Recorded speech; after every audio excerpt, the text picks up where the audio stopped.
What would you do if a stranger knocked on your door on a stormy night, drenched, desperate, and asking for nothing but shelter? For Lucia, a dedicated schoolteacher in a struggling town, it was a simple act of kindness. But little did she know that one moment would change her life forever. As the rain poured, secrets began to unfold. Who was this mysterious man? Why did he seem drawn to her school, her dreams, and her unwavering dedication? Whispers of corruption, unexpected generosity, and a town divided would soon take center stage. This is a story of trust, redemption, and love, the kind that blooms in the most unexpected places. As Lucia fights to save her school and rebuild her community, she discovers that sometimes the greatest gifts come disguised as challenges.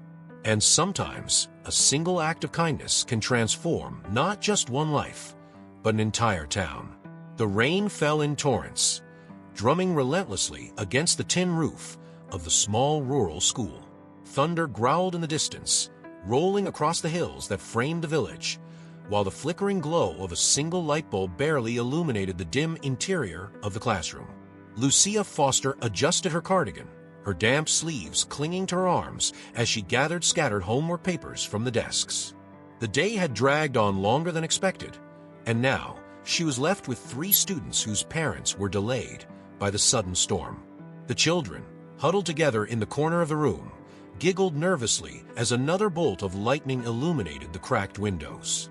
"It's nothing to worry about," Lucia assured them, forcing a calm smile. Her voice was soft but firm, a tone she had perfected over the years of teaching. "Your parents will be here soon. We're safe here." The school itself, however, was far from safe. Water dripped from a leak in the ceiling into a metal bucket near the chalkboard, the rhythmic plink-plink sound a constant reminder of the building's poor condition. The walls were lined with faded posters of alphabets and multiplication tables, their edges curling from years of neglect. The desks, scratched and wobbly, were relics of another era, donated by a now-defunct factory. Lucia sighed as she glanced at her watch. It was well past 6 in the evening, and the storm showed no signs of relenting. Her stomach growled, but she ignored it. The children came first, always. She had taken this teaching position not for the pay, which was meager, but because she believed in the power of education to transform lives. A sharp knock on the door jolted her from her thoughts. Her heart skipped a beat as she turned toward the sound. At this hour, with the storm raging, who could possibly be knocking? Wiping her hands on her skirt, she approached the door cautiously, peering through the small window. A figure stood outside, shrouded in rain and shadow. The dim light of the classroom offered only a glimpse of his face, pale, drenched, and clearly exhausted. "Can I help you?" she called through the door, keeping her voice steady despite her unease. "I just need shelter," the man replied, his voice hoarse and muffled by the storm. "Just for a little while, please." Lucia hesitated, her hand resting on the doorknob. She glanced back at the children, who were now watching her with wide eyes. Letting in a stranger during a storm wasn't ideal, but leaving him out there felt cruel. After a moment's deliberation, she opened the door just enough to see him more clearly. He was soaked to the bone, his coat hanging heavily on his shoulders, water pooling at his feet. His dark hair was plastered to his forehead, and his hands trembled slightly as he clutched the lapels of his coat. "Come in," she said finally, stepping aside, "but only until the rain eases up." The man nodded, murmuring a faint "thank you" as he stepped inside. His eyes scanned the room, lingering briefly on the children before he sank into a chair near the back wall. Lucia closed the door behind him, locking it with a quiet click. She couldn't shake the sense of unease that settled over her as she watched him remove his coat, revealing a rumpled button-down shirt and slacks that seemed out of place in a village like this. "I'll get you a towel," she said, her voice clipped. As she walked to the small supply closet, she couldn't help but glance back at the stranger. He sat with his hands clasped, his head bowed slightly, as if in deep thought. Something about him didn't add up, but she pushed the thought aside. Tonight, He was just another soul in need of help. The storm continued to rage, its intensity only slightly diminished as the evening wore on. One by one, the parents arrived, each wrapped in coats and scarves, offering hurried thanks to Lucia as they collected their children. By the time the last child was gone, the classroom felt unnaturally quiet, save for the rhythmic patter of rain on the roof. Lucia turned her attention to the stranger, who remained seated in the corner, his coat draped over his lap. He hadn't moved much since he arrived, and his presence, while unobtrusive, was impossible to ignore. "You didn't have to stay this long," she said, approaching him with a steaming mug of tea. "The rain's lighter now. You could probably make it to the next town if you hurry." He looked up at her, his eyes tired but warm. "Thank you," he said, taking the mug. "But I didn't want to leave without expressing my gratitude." "For what?" Lucia asked, folding her arms. "For your kindness," he replied simply. Lucia raised an eyebrow. His words were sincere, but something about him felt off. His clothes, though wet and rumpled, were of fine quality. His shoes were expensive, the kind no one in this town could afford. And his hands, though calloused, bore no signs of manual labor. "What brings you to this part of the country?" she asked, her tone casual but probing. He hesitated, his gaze dropping to the tea in his hands. "I'm passing through," he said finally. "Looking for work." "Work?" Lucia echoed, skepticism creeping into her voice. "Anything, really," he said with a faint smile. "But I used to be in management. Things changed." Lucia studied him for a moment. There was a sadness in his voice, an unspoken story lurking behind his words. But she knew better than to pry. "Well," she said after a pause, "this town isn't exactly overflowing with opportunities. Most people here are just trying to get by." He nodded, his expression thoughtful. "Sometimes, it's the small places that matter most." His response caught her off guard. "What do you mean?" He gestured to the classroom. "Places like this, where people like you give everything they have for something they believe in. It's rare." Lucia felt her cheeks flush. She wasn't used to people noticing her efforts, let alone acknowledging them. "You don't even know me," she said softly. "Not yet," he replied, his tone unreadable. Before she could respond, he stood, slipping his coat back on. "Thank you for the tea," he said. "I'll be on my way." "Wait," Lucia called, taking a step forward. "Where will you go?" He paused at the door, his hand on the handle. "Wherever I'm needed." And with that, he disappeared into the rain, leaving Lucia standing in the doorway, her heart heavy with unanswered questions. The storm had passed by morning, leaving the air fresh and cool, but the ground outside the school remained soaked, puddles reflecting the pale light of dawn. Lucia stood by the classroom window, her gaze distant as she replayed the events of the previous night. The stranger's words lingered in her mind, sparking curiosity she couldn't shake. Who was he? Where was he headed? Her musings were interrupted by the arrival of the first students, their chatter filling the quiet space with life. Soon, the classroom was bustling with activity as children unpacked their books, their laughter and energy lifting Lucia's spirits. The morning passed quickly, but during the lunch break, as Lucia sat on the front steps of the school with her meager sandwich, she overheard snippets of conversation among a group of parents gathered nearby. "Did you hear about the man at the school last night?" one of them asked. Lucia froze, her hand halfway to her mouth. "Yeah, my son mentioned him," another replied. "A stranger, right? Probably some drifter." "Or worse," a third voice added, her tone laced with suspicion. "You never know with people these days." Lucia's stomach churned. She wanted to defend the man, but held her tongue. The town was small, and gossip spread like wildfire. Any misplaced comment could add fuel to the fire.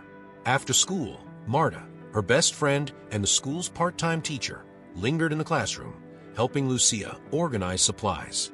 "You've been quiet today," Marta said, glancing at her. Lucia hesitated. "I had an unexpected visitor last night."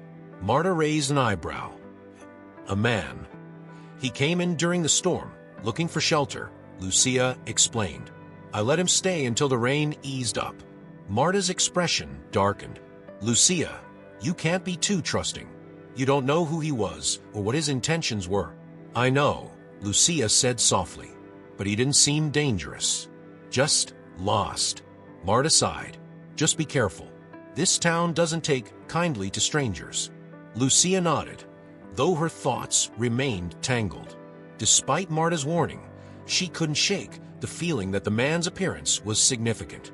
The days passed, and the memory of the stranger began to fade as Lucia threw herself into her work. The school's needs were growing, and funds were running dangerously low. Patching leaks, buying supplies, and even providing meals for some of her students stretched her resources to the limit. One evening, as she sat in the staff room with Marta, poring over the budget, a thought struck her. We need to raise money, Lucia said suddenly. Marta looked up from her stack of papers. How? The town barely has enough to get by. We'll hold fundraiser, Lucia said, her voice gaining confidence. A community event, something that brings everyone together and gives them a reason to support the school. Marta frowned. It's a good idea in theory, but it's a lot of work. And what if it doesn't bring in enough? It has to, Lucia said firmly. The kids deserve better than this. The following week, Lucia began organizing the event. She planned a modest carnival with games, food stalls, and a small auction featuring items donated by the townspeople. Word spread quickly, and while some residents were enthusiastic, others were skeptical.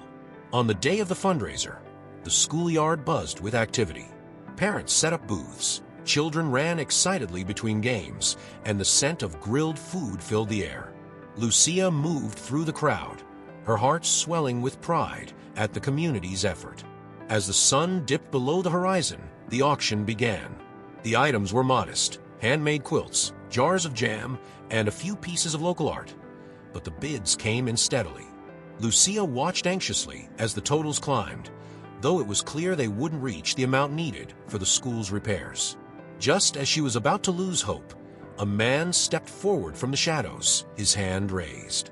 I'll bid $500 for the painting, he said, his voice calm and steady. Lucia's breath caught as she recognized him, the stranger from the storm. Whispers rippled through the crowd. Who is that? Someone murmured. Lucia's heart raced as she met his gaze. His expression was unreadable, but his presence sent a jolt through her. The auctioneer, visibly startled, stammered, $500? Going once, going twice, sold. The crowd erupted in murmurs, but Lucia was too stunned to speak. As the event wound down, she found the man standing near the school gates, watching the festivities with quiet interest. You came back, she said, approaching him cautiously. I heard about the fundraiser, he replied, his tone light. Thought I'd help. $500 is more than help, she said, her voice tinged with suspicion. Why would you do that? He shrugged. You needed it. Lucia studied him, searching for answers in his calm demeanor. Who are you? She asked finally. His lips curved into a faint smile. Just someone passing through. Before she could press him further, he tipped his hat, a gesture both charming and infuriating, and disappeared into the night once again. The fundraiser was a success, at least by the town's modest standards. The money raised wouldn't cover all the school's needs, but it was a step in the right direction. Still, Lucia couldn't stop thinking about the stranger's unexpected bid. Who was he? And why had he returned to help? The whispers around town only grew louder after the event. Did you see the man at the auction? A shopkeeper said to a customer the next morning. $500 for a painting? He must be for money. Or he's trying to impress someone, another chimed in, casting a knowing glance at Lucia, who was picking up groceries nearby. Lucia ignored the comments, but inside, she couldn't shake the unease creeping over her. She didn't want the focus to shift from the school to the mystery surrounding this man. But part of her, an ever-growing part, wanted answers. Later that day, as she returned to the school, she found a small envelope tucked into the mailbox by the front door. Curious, she opened it and found a handwritten note. Lucia, you're doing something remarkable here. Keep going. You'll see how much it matters. A friend. Alongside the note was another $1,000 in cash. Lucia's heart raced. She scanned the quiet street, but there was no sign of anyone nearby. She clutched the envelope tightly and hurried inside, locking the door behind her. Over the next few days, the mysterious donation became the talk of the town. While some residents praised the act of generosity, others viewed it with suspicion. Marta, ever protective of Lucia, was among the skeptics. "You don't know where that money came from," she said as they sat in the school's office, reviewing the updated budget. "What if it's not clean?" Lucia shook her head. "It doesn't matter where it came from. What matters is that it's helping the kids. But don't you want to know who's behind this?" Marta pressed. Of course Lucia wanted to know. She thought of the stranger's words, the fundraiser, his quiet confidence, the way he seemed to see through her walls. "I'll be careful," she assured Marta, "but I can't afford to turn down help when it's offered." A week later, as Lucia was walking home, she spotted him again. He was standing in front of the schoolyard, his hands in his pockets, looking out at the rows of sunflowers that grew behind the building. "Back again," she called out, approaching him. He turned, his expression softening when he saw her. "It's a beautiful place," he said. Lucia folded her arms. "Beautiful, but falling apart. That's why we had the fundraiser, which you generously helped with, by the way." He chuckled. "It's a small price to pay for something worthwhile." "Smalls." Lucia raised an eyebrow. "That's a lot of money for most people in this town." "Maybe I'm not like most people," he said, his tone teasing but not unkind. Lucia studied him for a moment, debating whether to push for answers. "You keep showing up," she said finally. "Why? What are you really doing here?"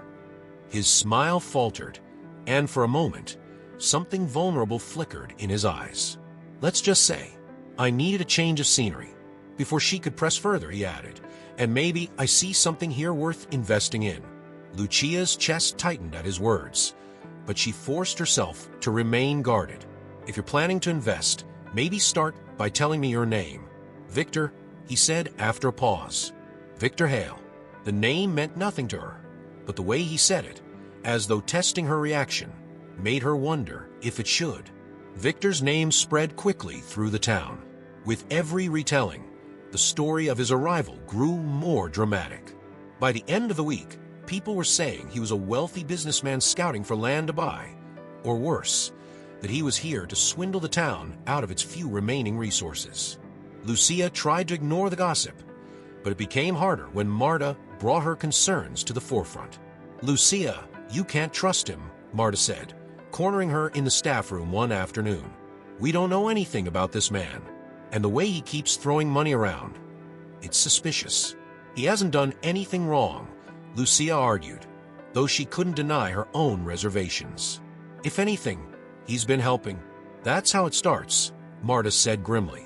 "Then you find out there's a catch." Lucia sighed. "I'll be careful, but until he gives me a reason not to trust him, I'm not going to shut him out." Despite her words, doubt began to creep in. The weight of responsibility for the school and the children was a constant pressure on her shoulders. If Marta was right, that evening, Lucia stayed late at the school to grade papers. The quiet was soothing, but it was also a reminder of how much work still needed to be done. The repairs, the supplies, the constant battle to keep the school running. It was overwhelming. She was so lost in thought that she didn't hear the door open until Victor's voice broke the silence. "Burning the midnight oils." Lucia startled, nearly dropping her pen. "Victor," she said, her heart racing. "What are you doing here?" "I saw the light on," he said, stepping inside. "Figured you could use some company." Lucia frowned. "You shouldn't be here. People are already talking about you." "Let them talk," Victor said with a shrug. "I'm not here for them." His words sent a shiver down her spine, though she couldn't say why. "Why are you here then?" Victor hesitated, his gaze dropping to the floor. "Because I believe in what you're doing," he said finally. "And because I know what it's like to want to save something that feels impossible to save." Lucia's breath caught. There was a rawness in his voice, a vulnerability she hadn't seen before. It made her want to trust him, even as her instincts warned her to be cautious. "I don't need saving," she said softly. Victor smiled faintly. "No, but maybe the school does." For a moment, they stood in silence, the weight of unspoken truths hanging between them. As the days turned into weeks, Victor's presence became both a curiosity and a source of unease for the town. Rumors about his identity continued to spread, each one wilder than the last. Some whispered he was a wealthy tycoon looking to buy up land. Others claimed he was running from the law. For Lucia, these whispers became impossible to ignore, especially as they began to overshadow the school's progress. But Victor's actions didn't stop. He continued to quietly assist the school, donating supplies, funding minor repairs, and even organizing volunteers to clean up the grounds. His efforts seemed genuine, but for every good deed, another layer of doubt formed in Lucia's mind. It wasn't until one afternoon when Victor and Lucia were overseeing a group of students planting a small garden behind the school that he made a startling observation. "Lucia," he said, crouching down to help a child dig a hole, "I've been looking at your school's accounts." Lucia froze, her hands stilling over the packet of seeds she was holding. "What do you mean?"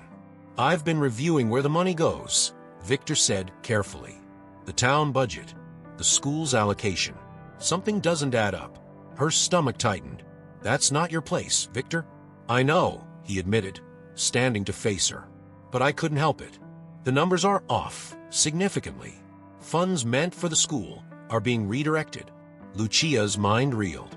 The school's finances had always been tight, but she'd assumed it was due to the town's struggling economy, not mismanagement. "You're saying someone's stealing from the school?" Victor nodded, his expression grim. "That's exactly what I'm saying, and I think I know who." Later that evening, Lucia sat in her tiny apartment, staring at the ledgers Victor had brought to her.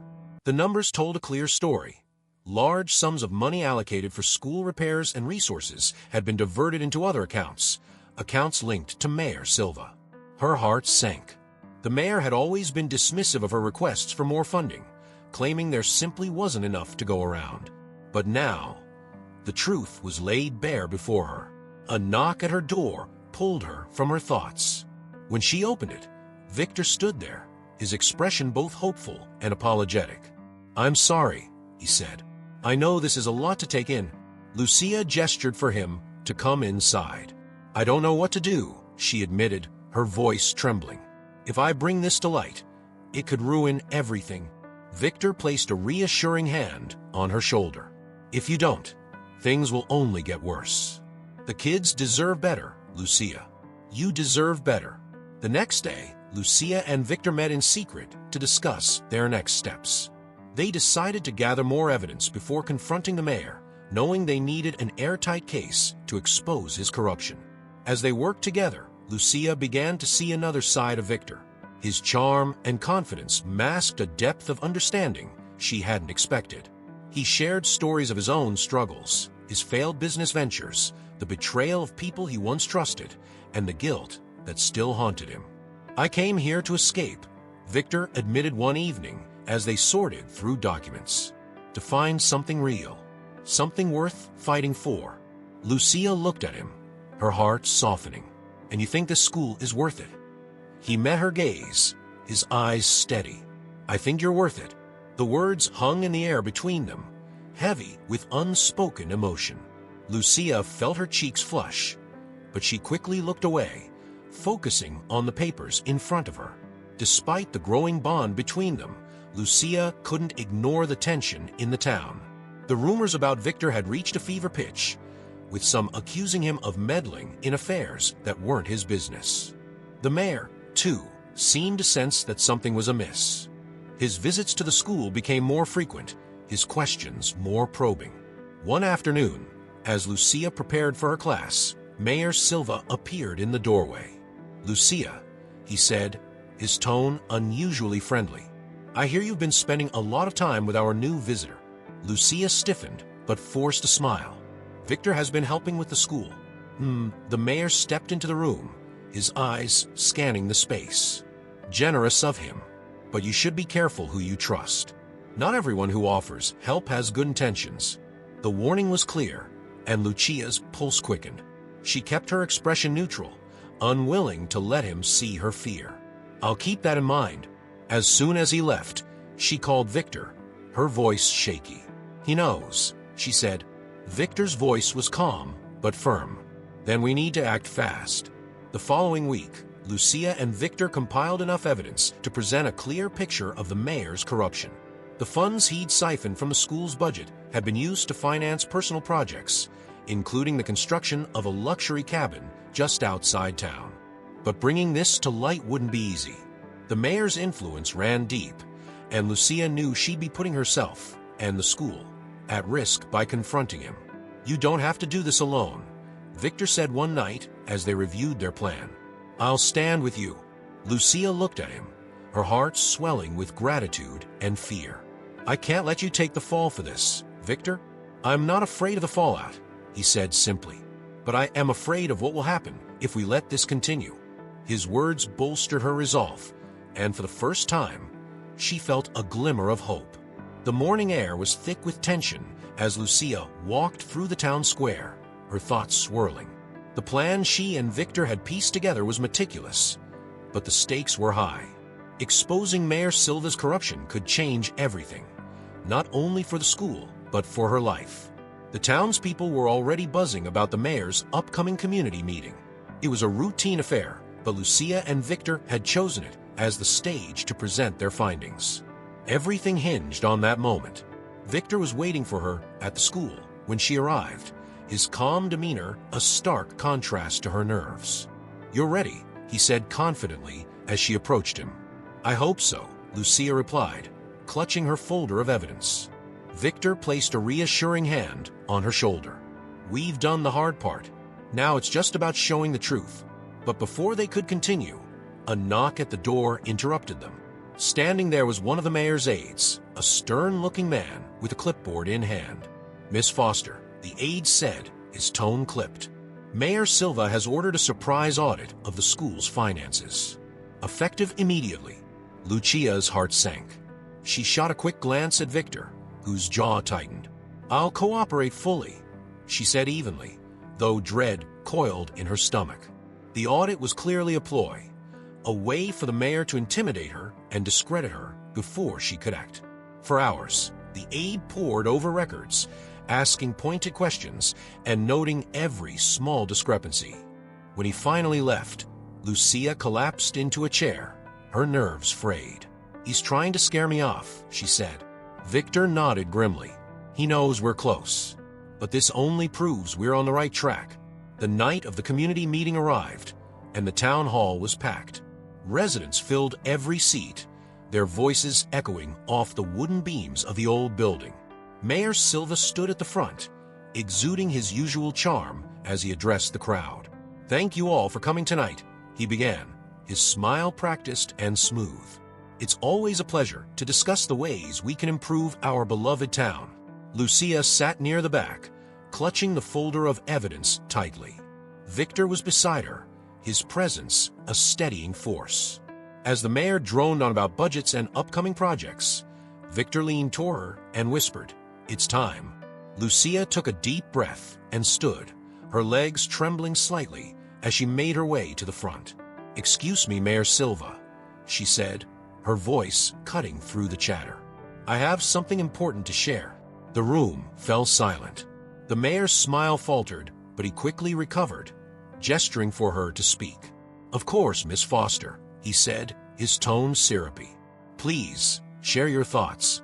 Lucia stepped onto the small stage, turning to face the crowd. Her heart pounded, but she forced herself to speak clearly. "For years, this town has struggled to provide for its children," she began. "Our school is falling apart, and every request for funding has been met with excuses.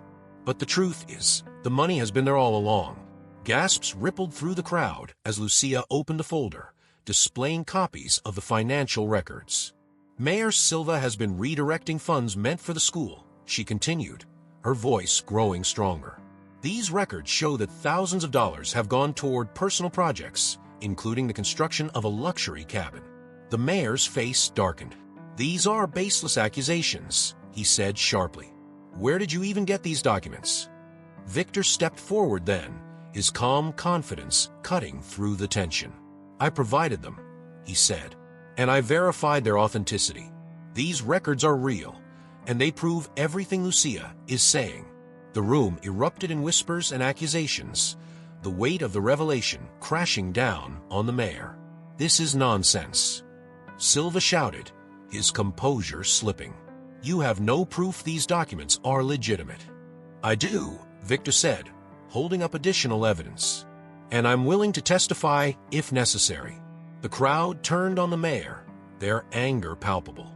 For years, they had trusted him to act in their best interests, and now that trust was shattered. As the meeting ended in chaos, the mayor was escorted out, his protests drowned out by the crowd's outrage. Lucia felt a wave of relief and exhaustion wash over her. "You did it," Victor said as they stepped outside. "We did it," Lucia corrected, a small smile breaking through her exhaustion. The aftermath of the town meeting was swift and chaotic. News of Mayor Silva's corruption spread like wildfire, leaving the town reeling.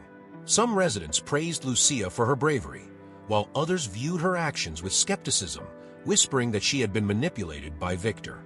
The next morning, Lucia walked into the school to find an unsettling silence. The usual chatter of children was subdued, and a few parents who were dropping off their kids avoided her gaze. As she made her way to her desk, Marta approached, her expression a mixture of worry and frustration. "Lucia, people are talking," Marta said in a low voice. "I know," Lucia replied, her shoulders sagging. "They think Victor used you to take down the mayor," Marta continued.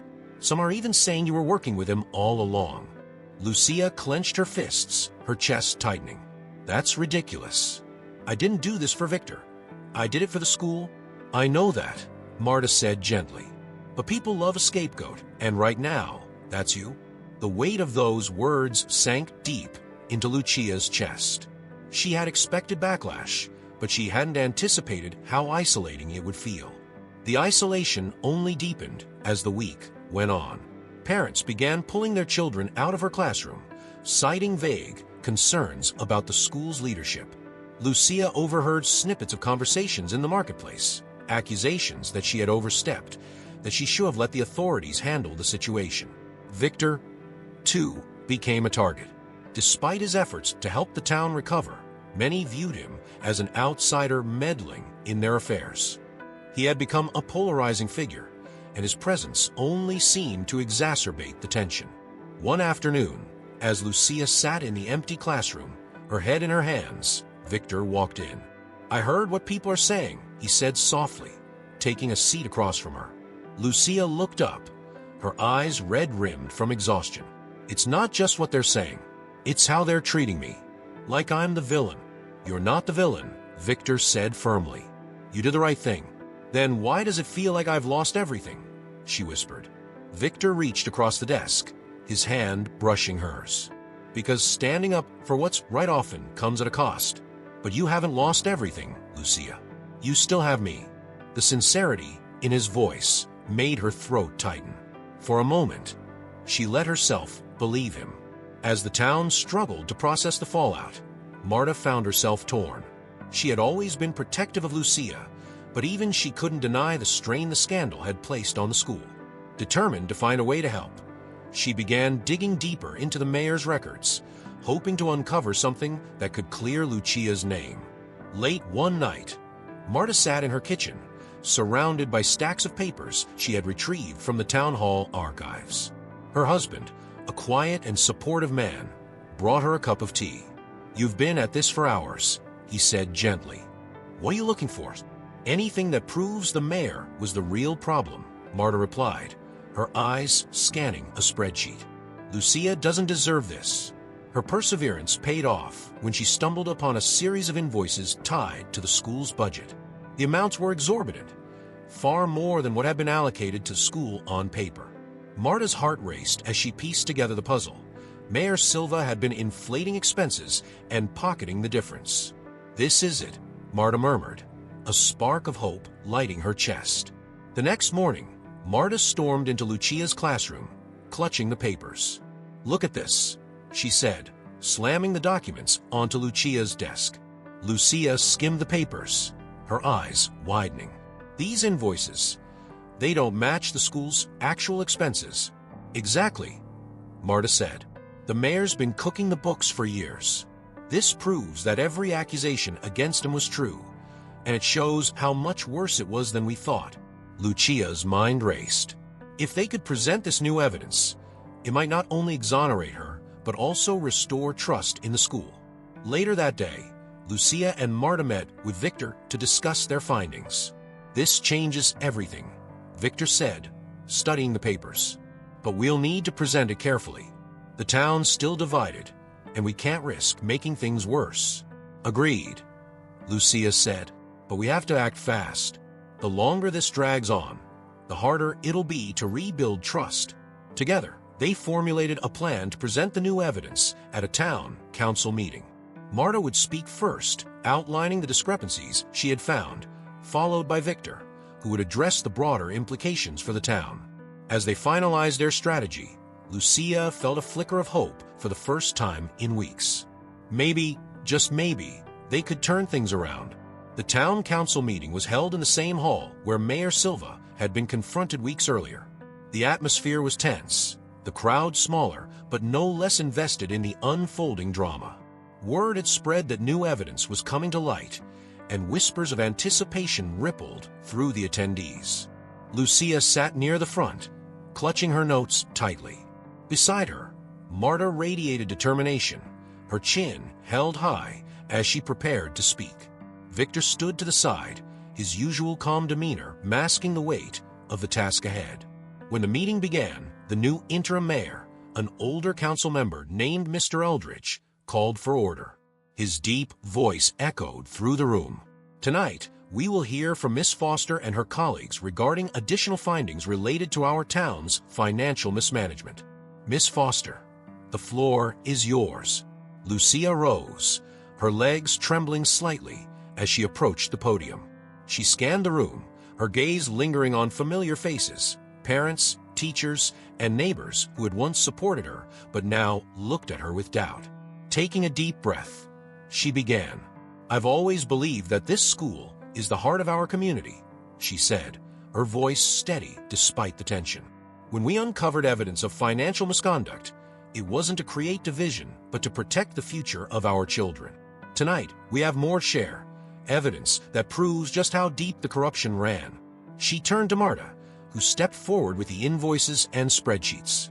Marta's presentation was concise, yet impactful, her voice firm as she explained how the funds had been funneled into personal accounts. The room grew quieter with each revelation, the weight of the truth settling over the crowd. Finally, Victor took the stage. He addressed the broader implications, highlighting how the missing funds had impacted not only the school, but the entire community. His words were measured, carrying an air of authority that demanded attention. "Accountability is not just about exposing wrongdoing," Victor said, his gaze sweeping the room. "It's about rebuilding trust and ensuring that this never happens again. The future of this town and its children depends on it." As the presentation concluded, murmurs filled the room. Mr. Eldridge thanked them and promised a thorough investigation, but the damage had already been done. The people now saw the extent of the betrayal, and their anger turned towards Silva's allies who had enabled his actions. In the days following the meeting, the town was a whirlwind of emotions. Some residents praised Lucia, Marta, and Victor for their courage, while others remained skeptical, unwilling to let go of their distrust. The division was palpable, and Lucia felt the strain in every interaction. At the school, parents began returning their children to her classroom, but the air was heavy with unspoken tension. Though progress was being made, Lucia couldn't shake the feeling that her reputation would always be tainted by the controversy. One afternoon, as she sat grading papers, Marta walked in with a triumphant smile. "I just got off the phone with Mr. Eldridge," she said. "They've decided to reinstate the school's funding immediately. Repairs will start next month." Relief flooded Lucia's chest. "That's incredible news," she said, setting down her pen. "The kids will finally have what they need. It's because of you, Lucia," Marta said. "You never gave up." But Lucia couldn't fully celebrate. As much as she wanted to move forward, the whispers and side glances from certain townspeople still stung. Meanwhile, Victor faced his own challenges. Despite his contributions to the school, many still viewed him as an outsider meddling in their affairs. One evening, as he walked through the town square, he overheard two men talking near the cafe. "Why is he still here?" one muttered. "Hasn't he done enough damage?" Victor paused, the sting of their words cutting deep. He had come to this town looking for redemption, but now he wondered if his presence was doing more harm than good. That night, as he sat with Lucia in her apartment, he voiced his doubts. "Maybe it's time for me to leave," he said quietly. Lucia looked at him, startled. "Leave? Why?" "I've done what I came to do," Victor replied. "The school's on its way to recovery. The town doesn't need me anymore. But I do," Lucia blurted before she could stop herself. Her cheeks flushed, and she quickly added, "I mean, the school needs you. The kids need you." Victor smiled faintly. "Do they? Or am I just a reminder of everything this town wants to forget?" Lucia reached for his hand, her voice soft but firm. "You're more than that, Victor. You've done so much for this town, even if they don't see it yet." Her words seemed to ease his uncertainty, and for the first time in weeks, Victor allowed himself to hope that staying might be the right choice. The town council chambers were filled to capacity once again, but this time the air was charged with anticipation. The final investigation into Mayor Silva's corruption had been completed, and the results were damning. Evidence gathered by Lucia, Marta, and Victor painted a clear picture of deceit and betrayal, and the town was ready for answers. Lucia stood near the back of the room, clutching her hands tightly to steady her nerves.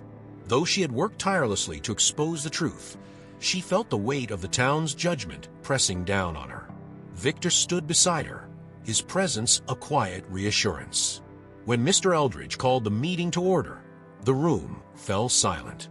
He wasted no time presenting the findings of investigation, detailing how Mayor Silva had embezzled funds over several years. The amounts were staggering, and audible gasps rippled through the crowd. Finally, Mayor Silva was brought forward to address the council. His once confident demeanor was gone, replaced by a haggard expression. He glanced around the room, his gaze briefly landing on Lucia and Victor before shifting away. "These accusations are exaggerated," Silva began, his voice unsteady. "Yes, I made mistakes, but I always acted with the town's best interests in mind." A murmur of disbelief spread through the room, but it was Victor who stepped forward to confront him. "Best interests." Victor's voice was calm, but firm. "You drained resources from the school, leaving children to suffer in unsafe conditions. You used the town's trust to line your own pockets. How is that in anyone's best interest?" Silva bristled, his composure cracking. "And who are you to lecture me? You're an outsider, a stranger who came here to meddle in things you don't understand." Victor didn't flinch. "I may be an outsider, but I saw what you were doing. And so did they." He gestured to the crowd, whose anger was now palpable. Lucia stepped forward then, her voice steady despite the lump in her throat. "This town trusted you, Silva. I trusted you, and you betrayed all of us. It's time you took responsibility for what you've done." The weight of her words hung in the air, and for the first time, Silva seemed to falter. The council voted unanimously to formally charge him with embezzlement and remove him from his position. As Silva was escorted out, a mix of relief and triumph swept through the room. With Silva removed, the town faced the daunting task of rebuilding, not just its finances, but its sense of community. The school was the first priority, and the reinstated funds allowed repairs to begin almost immediately. Workers patched the leaking roof, replaced broken desks, and repainted the walls, breathing new life into the building. Lucia spent long days overseeing the renovations, her heart swelling with pride as the school transformed before her eyes. Victor was a constant presence, lending a hand wherever he could and quietly funding additional improvements that weren't covered by the town's budget. One afternoon, as Lucia walked through the newly repaired halls, she found Victor in the art room, organizing supplies for the students. She leaned against the doorway, watching him with a soft smile. "You don't have to do all this, you know," she said. Victor looked up, his lips curving into a small smile. "I want to. This place means something to me now." Lucia stepped closer, her voice lowering. "Why did you come here, Victor? Really?" He hesitated, his eyes clouding with emotion. "I came here looking for redemption," he admitted. "I've made mistakes, hurt people I cared about. I thought maybe if I could help someone else, it would make up for what I've done." Lucia reached out, placing a hand on his arm. "You've done more than enough. This town is better because of you." "And what about you?" he asked, his gaze searching hers.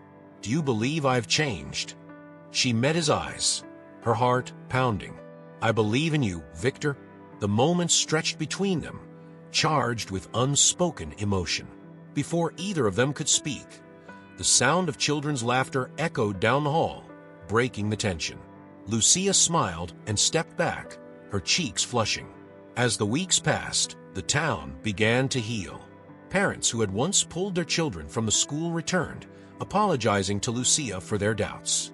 The community came together to support the school, organizing events and fundraisers to ensure its future. One evening, Victor surprised Lucia with an unexpected gift, a lease for an art studio in the center of town. The space was modest but filled with potential, and it brought tears to her eyes. "You didn't have to do this," she said, her voice trembling. "I wanted to," Victor replied. "You've given so much to this town. It's time someone gave something to you." Lucia hugged him tightly, her heart full. For the first time in years, she felt like her dreams were within reach. The art studio became a symbol of hope, not just for Lucia, but for the entire town. Nestled in the center of the bustling main street, the small building with its wide front windows and freshly painted sign drew attention immediately. Inside, shelves were lined with jars of vibrant paints, stacks of blank canvases, and brushes of every size. The smell of fresh wood and paint filled the air, and sunlight streamed through the windows, illuminating the space. Lucia stood in the middle of the room, her fingers trailing over the edge of a table that Victor had personally built. It felt surreal to see her lifelong dream coming to life. For so long, she had buried this part of herself, prioritizing her students and the school. Now, standing in this space, she felt a surge of gratitude and joy. Victor entered behind her, carrying a box of supplies. "What do you think?" he asked, setting the box down. Lucia turned to him, her eyes shimmering. "It's perfect," she said softly. "I don't even know how to thank you." "You don't have to," Victor replied, his voice steady. "This is your space. You've earned it." Lucia hesitated before asking, "Why do you keep doing all of this? The school, the studio, everything?" Victor looked at her, his expression sincere. "Because you believe in people, even when it's hard. You inspired me, Lucia. You made me want to be someone better." His words lingered in the air, and for the first time, Lucia allowed herself to hope that their connection was more than just gratitude. The studio's grand opening brought the entire town together. Parents, children, and even those who had once doubted Lucia came to celebrate. The air buzzed with excitement as Lucia unveiled the studio's mission: to provide free art classes to the children of the town and affordable workshops for adults. Marta, standing by Lucia's side, couldn't hide her smile. "Look at what you've done," she said, nudging Lucia gently. "The town's coming back to life because of you." "It's not just me," Lucia said, her eyes scanning the crowd. Her gaze landed on Victor, who was helping a group of kids set up an easel. She smiled. "It's all of us." With the art studio flourishing and the school on its way to recovery, life in the town began to feel hopeful again. The once wary residents now rallied around Lucia, seeing her as a pillar of the community. Lucia's days were filled with a new kind of joy. In mornings, she taught her students at the school, and in the afternoons, she worked with aspiring artists in the studio. Watching children discover their creativity reminded her why she had fought so hard to keep the school alive. Victor remained a constant presence, helping where he could and offering quiet support. The two of them had settled into an easy partnership, their connection deepening with each shared success. One evening, as they walked through the quiet town square, Victor broke the silence. "Lucia, have you thought about what's next?" She glanced at him, her brow furrowing. "Next? What do you mean?" "I mean for you," Victor said. "You've given so much to this town. Maybe it's time to think about what you want for yourself." Lucia smiled wistfully. "I'm not sure I know how to want something just for me anymore." Victor stopped walking and turned to face her. "You deserve to dream, Lucia. More than that, you deserve to see those dreams come true." The sincerity in his voice made her chest tighten. "And what about you?" she asked softly. "What do you want, Victor?" He hesitated, his gaze dropping to the ground. When he looked back at her, his eyes were filled with vulnerability. "I want to stay," he said. "With you." Lucia's breath caught, her heart pounding in her chest. The moments stretched between them, heavy with unspoken emotion. "I want that too," she admitted, her voice barely above a whisper. As the weeks went on, Lucia and Victor's relationship deepened, their partnership extending beyond the school and studio. Together, they began planning future projects for the town, a community garden, expanded resources for the school, and additional classes for adults. The town, once fractured by doubt and corruption, began to heal. The residents came together to support these initiatives, inspired by the example set by Lucia and Victor. For the first time in years, the town felt alive again. The town was in full bloom, both literally and figuratively. Flowers adorned the streets, the newly constructed community garden became a hub of activity, and the school was thriving with laughter and learning. The change in the air was palpable, a collective sigh of relief after months of tension and uncertainty. Lucia found herself standing outside the art studio one morning, watching as parents and children entered the building for an art class she had introduced just weeks ago. The sight filled her with pride.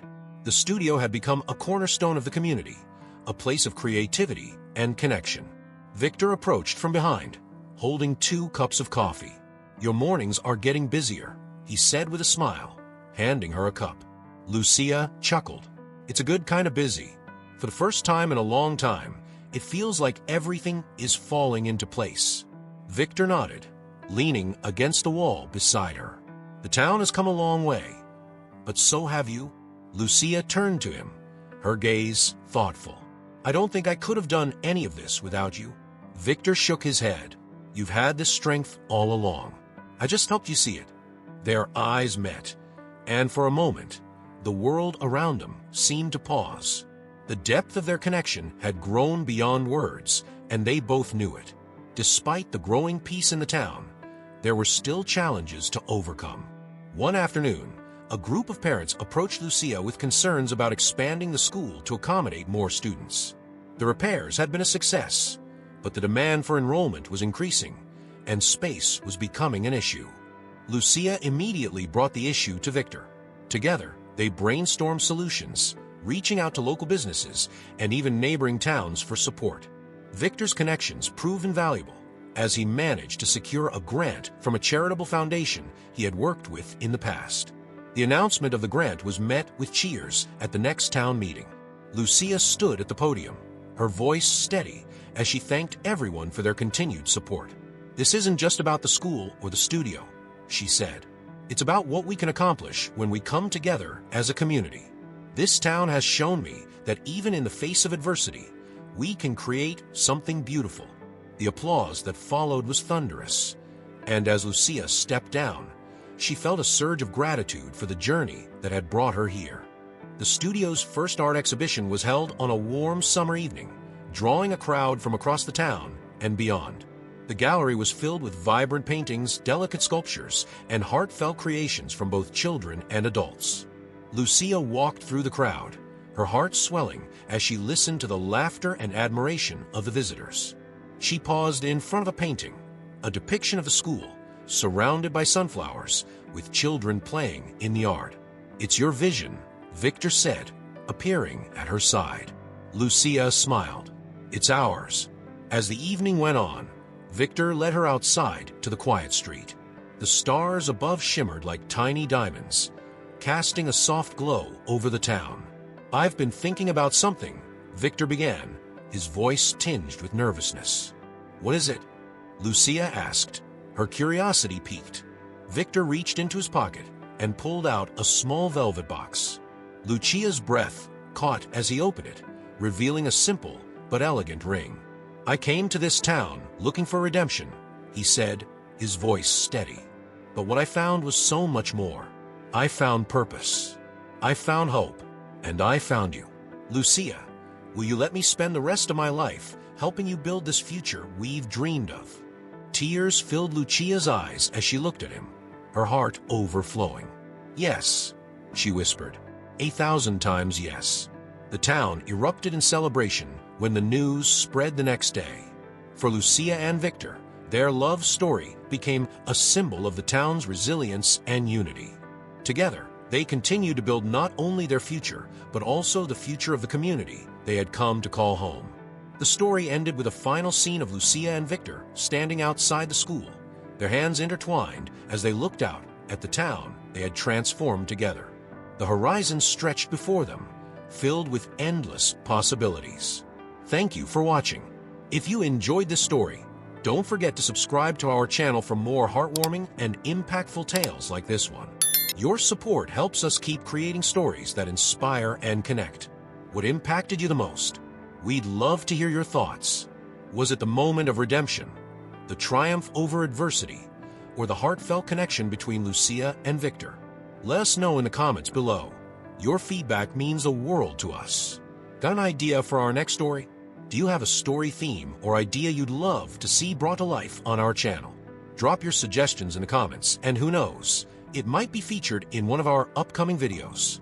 Like this video if it resonated with you, and share it with friends who would love a story about hope, love, and second chances.